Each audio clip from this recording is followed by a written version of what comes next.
Good morning, everyone. We're continuing in the Halachot of Mezuza. So someone messaged me yesterday after he was hearing the recordings, and he said that he's originally, I'm sure you're going to hear this today, he's originally from India, Iraqi, and he said, in India, what I was told, I don't think he said it first time, he said he was told that in the shuls in India, they didn't have mezuzot. So he asked me, what's that all about? I said, I'll speak about it. So the Gemara already discusses this, if a shul needs a mezuzah or not. So what's the reason why not? Like every kind of room has a mezuzah, and like a shul, of course, we have, right? So what's the discussion?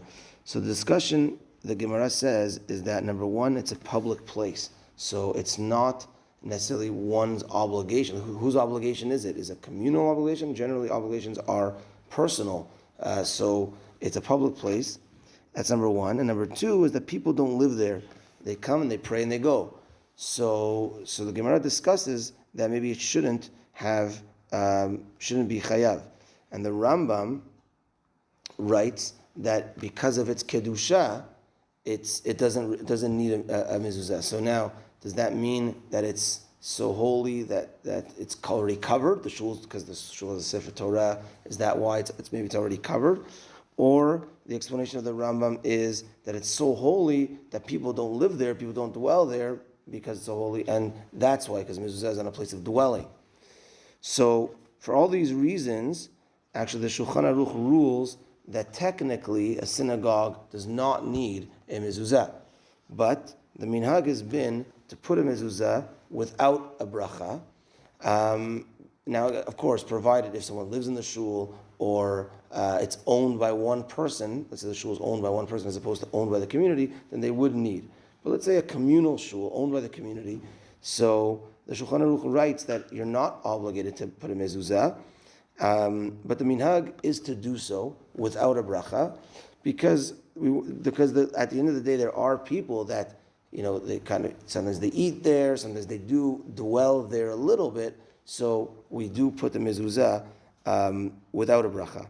Now, also back in the day, there was a very big distinction between a bet knesset and a bet midrash, a place of study, like we have on the side of the bet midrash or the svarim.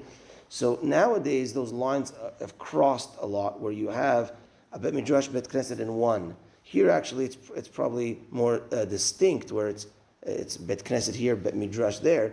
But yet we still do like a drasha right now. We do it here in the Bet Knesset. So back in the day, it was strictly Bet Knesset was for prayer, Bet Midrash was for study. So the question is, what about a Bet Midrash? Does Bet Midrash need a mezuzah? So there, the reason to say that it would need a mezuzah more is because Talmidei Chachamim that were in the Bet Midrash the whole day, they were like living there more than their house.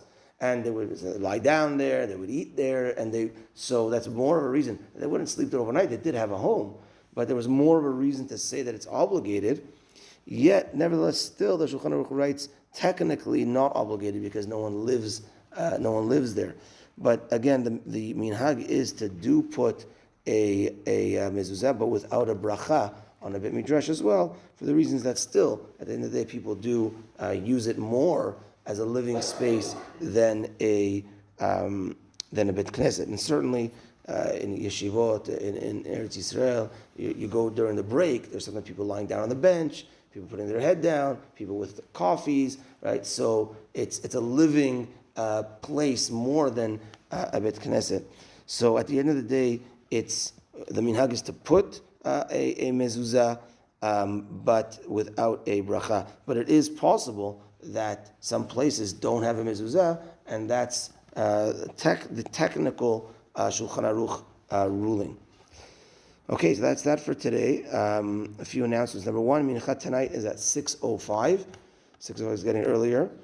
And number two is that we're going to put out a message. Of course, I'm sure everyone is following the news. We're going to put out a message today on the WhatsApp chat regarding Magen David security.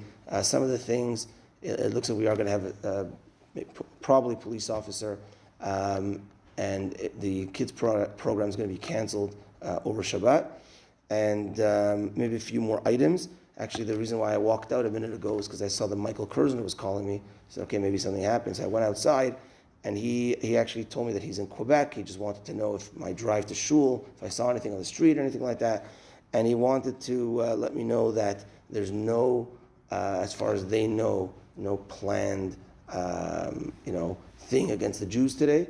It's just kind of that general, but everybody is vigilant. Everybody is taking this very seriously.